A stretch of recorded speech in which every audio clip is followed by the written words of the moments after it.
ગંગાના કિનારે આપણે જઈએ તો ગંગા શું આપણને પૂછે છે કે તમે પવિત્ર છો કે અપવિત્ર, તમે પુણ્યશાળી છો કે પાપી છો, આવું પૂછે છે? નથી પૂછતી. ગંગાનું તો પ્રાગટ્ય જ એટલા માટે છે કે એના શરણે જવાનું કામ આપણું છે, અને કેમ તારવા એ કામ પછી એનું બની જાય છે. ભોજલ ભરોસો જેને ભારી રે ત્રિકમજી એને તારશે. આ ભરોસાનું શાસ્ત્ર છે, વિશ્વાસનું શાસ્ત્ર છે. બિનુ વિશ્વાસ ભક્તિ નહીં, અને તે બિનુ દ્રવહીન રામ. અહીં વિશ્વાસથી ભરોસાથી જે શરણે આવે છે ને, કેવો ભરોસો જે સુરદાસજીને થયો છે. ભરોસો દ્રઢઈન ચરણન ઘેરો. એ તો એમ કહે છે કે ઓર સાધન નહીં આ કલિન में जासु होत निवेड़ो, सूर कहा कहे में द्विविध आंधरो.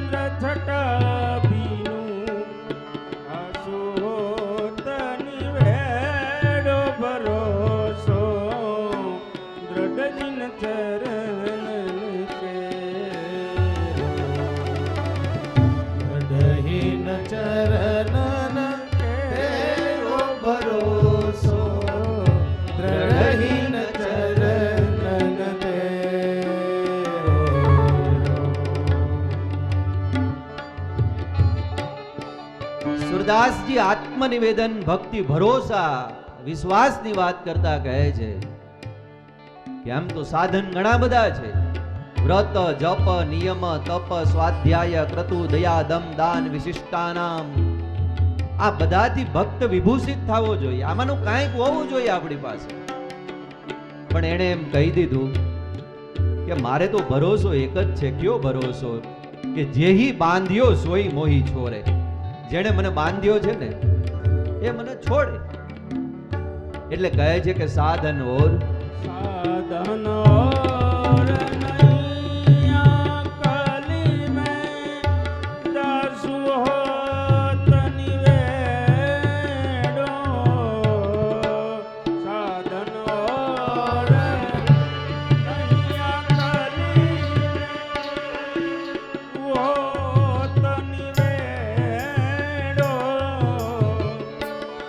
સુરદાસ કહે દ્વિધ યાદરો.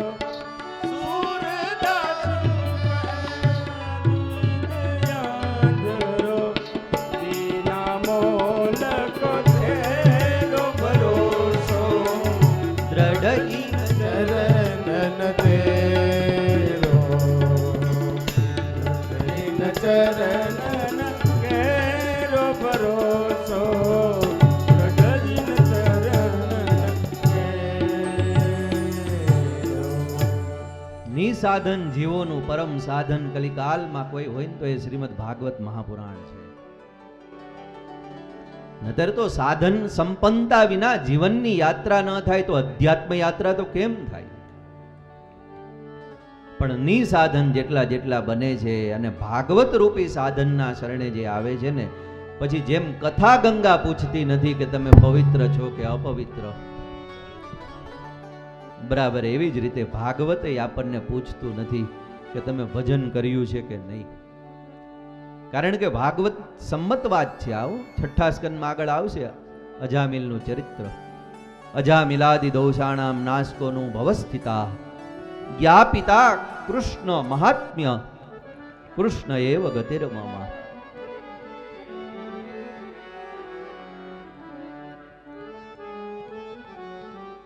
તો ભગવાનની કથા ગંગા એવી છે કે શરણે આવવા વાળા પ્રત્યેક જીવને એના જીવનની જોડીને ભક્તિ અને શક્તિ બેયથી વળી દે છે. એ પછી જીવતર હોય, જેનું જીવન હોય એ જીવ આવે તોય ભલે. કોઈનું પુણ્ય સ્મરણ કરો, તમે કોઈનો સંકલ્પ કરો અને ભગવદ ચરિત્રનું ગાયન થાય અને એ કૃષ્ણાર્પણ થાય, તો સમજવાનું કે એ જતા રહ્યા છે તો ભલે, પણ ભાગવતજી એને તારી શકે. આ ભાગવતનું મહાત્મ્ય છે વૈષ્ણવ. અને એટલા માટે સુત પુરાણી મહારાજે મહાત્મ્યની અંદર ભરોસો દ્રઢ કરવા માટે, વિશ્વાસ દ્રઢ કરવા માટે ભાગવતના પેલા સ્કંદની શરૂઆત થાય ને એ પેલા 6 અધ્યાયમાં મહાત્મ્ય બતાવે. એમાં પ્રથમ અધ્યાય અને એનો પ્રથમ શ્લોક. અહીં ભગવાન કૃષ્ણને પ્રણામ કરે છે પેલા શ્લોકમાં. એ ભગવાન કેવા છે કે જેની કથા આપણે સાંભળવાની છે. સચ્ચિદાનંદ રૂપાય વિશ્વોત્પત્તિયાદિ હેતવે તાપત્રય વિનાશાય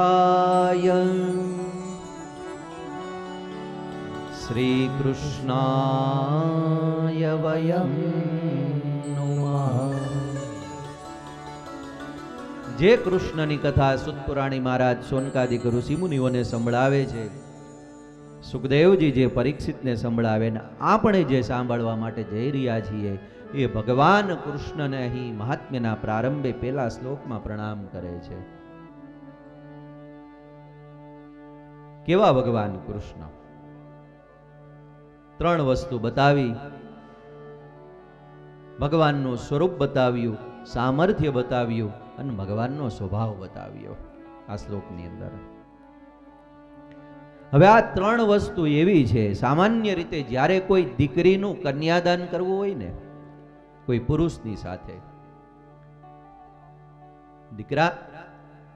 દીકરીના પિતાએ ત્યારે આ 3 વસ્તુ જોવી જોઈએ પુરુષની અંદર: સ્વરૂપ, સામર્થ્ય અને સ્વભાવ. અહીં ભગવાનનું સ્વરૂપ, સામર્થ્ય, સ્વભાવ પ્રગટ કરવાનું કારણ શું છે?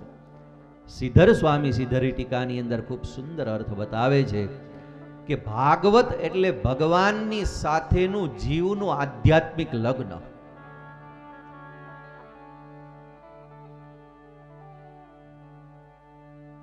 દરેક જીવાત્માના એક લૌકિક લગ્ન છે, સાંસારિક સ્ત્રી પુરુષની સાથે થાય,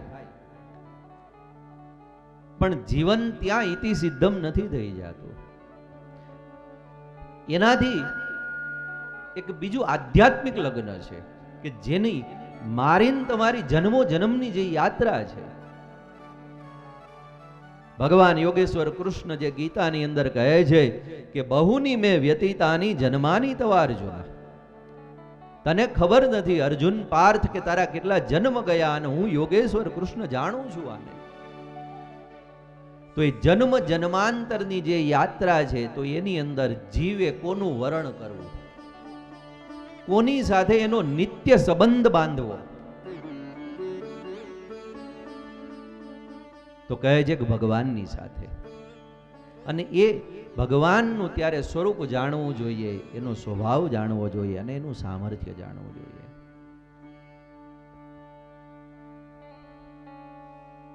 ભગવાનના સ્વરૂપની વિશે વાત કરતા કહ્યું કે જે ભગવાનની સાથે, જે જગદીશની સાથે જીવે જોડાવાનું છે, જગતના ઈશ્વર એ કેવા છે?